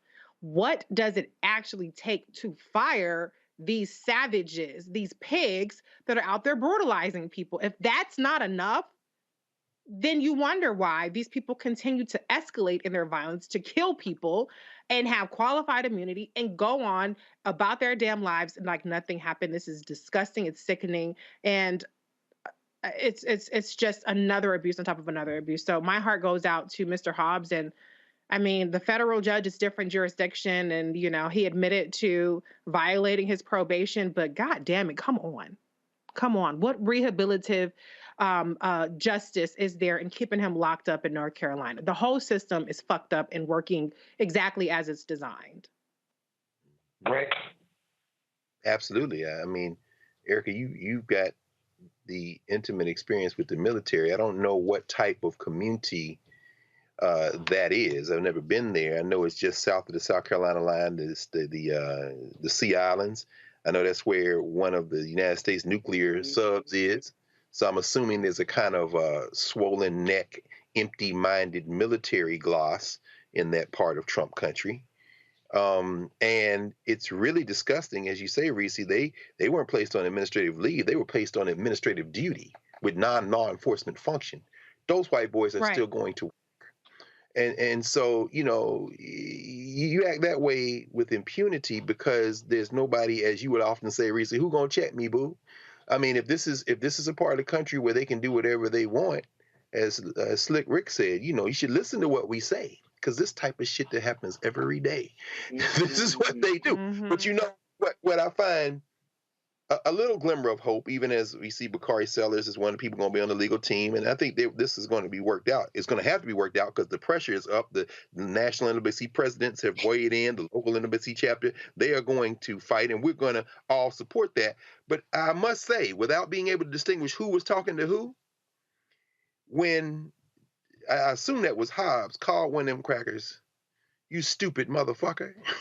I think some of that vitriol was delivered because this black man simply wasn't going to be dehumanized. So even while they were beating him, he was calling them stupid motherfuckers. And then not only are they stupid motherfuckers, but if we must die, let us nobly die. And I think that's probably why they were so savage. This man wouldn't break. But guess what?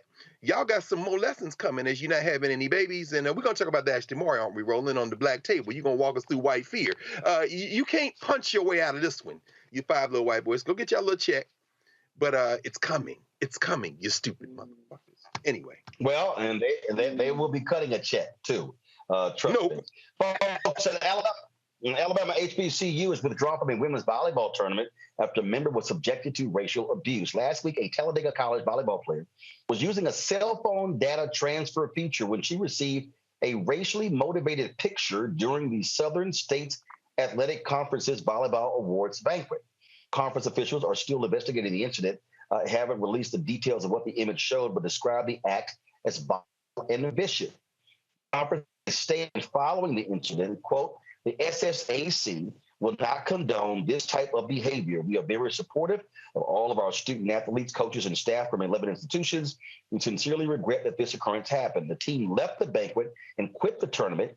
Talladega College said they are standing in support of their players. "We commend the women's volleyball team. We celebrate them for their bravery. We honor them for their commitment to the founding principles of Talladega College and the tenets of diversity, equity, and inclusion." Of course, you might remember earlier when a Duke volleyball player talked about hearing the N-word at a game at BYU. They came back and said, well, that never happened. They did let some long investigation, but we see exactly what is happening here with the Talladega students. Folks, also, Louisiana Governor John Bel Edwards has signed a formal letter of apology to the families of two Southern University students who were killed by police 50 years ago. This is a story, Greg, that does not get lots of attention. You hear every year about Kent State, but people never talk about what happened at Southern or what happened at South Carolina State, where Black folks were gunned down. Now, John Bel Edwards apologized to the families of Leonard Brown and Denver Smith for the 1972 killing of the two men. Both were at Southern University and A&M College. They were students protesting the disparities among the resources given to white institutions compared to HBCUs. After weeks of peaceful assembly, violence broke out when police threw tear gas at the crowd of students, and one identified law enforcement officer fired shots into the group of students, killing both Brown and Smith. In hopes of rectifying the wrongs of the past, Governor Edwards stated 50 years after the senseless tragedy of November 16, 1972, when officers wielding power and authority of the state of Louisiana unjustly killed Leonard Brown and Denver Smith, it is time to try to make amends. In those dark times, Louisiana failed to uphold its highest ideals. And in the aftermath of that senseless tragedy, the harm to our state and to the Southern University community was exacerbated by the punishment of those students who endeavored to stand up against the unjust treatment of the Black citizens of our state. It is only right and just for the state of Louisiana to make amends to those who were victims of injustices perpetrated by the state. Well, I guess the question, Greg, is how do you define amends? Is it simply an apology letter? Or is the amends to fully fund the HBCUs in the state? That's right, brother. Roland, I'm so glad that you are covering this story because you're absolutely right. The students who lost their lives at Kent State should not be diminished. But we know that on Lynch Street in Jackson State University, students were shot. We know, of course, about the Orangeburg massacre on the campus of South Carolina State University. We know that a number of HBCUs, in fact, became occupied places as National Guard came in, local police came in, and there were a number of assaults, including murders, as is the case in Orangeburg. Of course, Jim Clyburn talks about that a lot, having been in school at the time at South Carolina State. But the one at Southern and the one at Grambling in 1972, these Black students were part of a larger student movement, Tuskegee. They were in fact, there's been a number of people who've written about this. My brother Jelani Favors at North Carolina A&T has written an excellent book called Shelter in a Time of Storm, and he focuses on the protests at Southern. And it's a complicated story because you have some HBCU presidents, at the time the president of Southern, Felton Clark, who were trying to balance fending off the white nationalist legislatures, which had the purse strings, and the students who weren't going to take it anymore. Felton Clark actually left the campus that day. The only documentary I've seen to cover this in any great detail is Stanley Nelson's Tell 'Em Rising, where he does focus on it, and it's heartbreaking, heartbreaking. Finally, in that resolution, you've nailed it on the head, Roland, because not only did they not mention money, they did mention I think it was 9 students at Southern who were expelled from school. And they said, we owe them an apology. And even the word reparation is used, but no money was involved. I didn't see anybody say we owe restitution. And I'm wondering if the state of Louisiana, I'm sure the lawyers didn't let Governor Edwards sign that without sealing off any possibility of being sued, since this is also an admission of guilt. I always say, Erica, when you go make amends, fully make amends. Show me the money. Mm-hmm. Absolutely. I know I definitely believe in that. But yeah, I think that also, in terms of just thinking about the incredible price that Black Americans have paid, Black folks have paid just in living and breathing over the time that we've, since the beginning of time, thinking about in terms of making it right. And so I think kind of like this historic 50-year kind of setting these markers, writing something that, a speechwriter rehearses and it sounds great, like that day is over. And so really, if there's going to be showing up on a 50-year anniversary, show up with hands full. And so, HBCUs are definitely historically underfunded, as well as being historic. Definitely money does make a big difference. So, and then also for those 9 students in that piece that Dr. Carr brought out, that definitely paid a price. I'm thinking about, did they move forward and graduate and get degrees? Did they matriculate? Was anybody impacted by crime? Like all of these different things that when people are on a path and that path does not get completed, how can they be made whole, as you said before? So, the paperwork is cute, but going further, particularly looking at the state that Louisiana is in presently, would definitely breathe better and read better to those families that have been suffering for over half a century with this loss. Final comment, Arisi. Yeah, I just echo what Erica and Dr. Carr said. It's a nice gesture, but that's all it is. It's a gesture. I don't know who's going to feel full from a gesture when he has the power to do much more. Right now, the state of Louisiana, the Louisiana State Police are under a pattern practice investigation from the DOJ. So y'all still fucking up in the state of Louisiana, still killing Black people, still harassing Black people. So it's fine to go back to 1972 and give some sort of apology, but what you gonna do now? That's what we need to know. What you gonna do now? What you gonna do to help these families? And what you gonna do to stop terrorizing Black citizens who are protesting or just going about their daily lives that they don't want to get harassed by the police? Absolutely. All right, folks, that is it for us. Reese, Erica, and Greg, I sure appreciate y'all joining us. Folks, I'm here in Las Vegas, the major cannabis convention going on here. I'll be sharing some details about that initiative later and what we're going to be doing here in the Black Star Network. So look forward to that. I'll be back in studio tomorrow. Folks, don't forget, please support us in what we do. Download the Black Star Network app, Apple phone, Android phone, Apple TV, Android TV, Roku, Amazon Fire TV, Xbox One, Samsung Smart TV. Also, please join our Bring the Funk fan club. Your dollars make it possible for us to do what we do. We're going to be hitting the road. We're going to be in the Bayou Classic next week. We're going to be in Georgia beginning November 28th, getting ready for early voting, going through Election Day. We'll be covering the SWAC Championship coming soon, plus the Celebration Bowl in Atlanta. So a lot of things going on here. And so you make it possible for us to do what we do. And so again, send your check and money orders to P.O. Box 57196, Washington, D.C., 20037-0196. The Cash App is $RM Unfiltered. PayPal is R Martin Unfiltered. Venmo is RM Unfiltered. Zelle is Roland at RolandSMartin.com. Roland at RolandMartinUnfiltered.com. And of course, get my book, White Fear, How the Browning of America is Making White Folks Lose Their Minds. Folks, these media people are scared to book me on these shows, these white bookers. You know I'm talking about y'all in the book, because y'all have the same fear of discussing this very important issue. That's right. Download it, Amazon, Barnes & Noble. You can also, you can buy it on the site. Download it from Audible or order through your favorite Black bookstore. Folks, that is it. I'll see you tomorrow back in the studio in the nation's capital on Black Lives Matter Plaza. Until then, halt!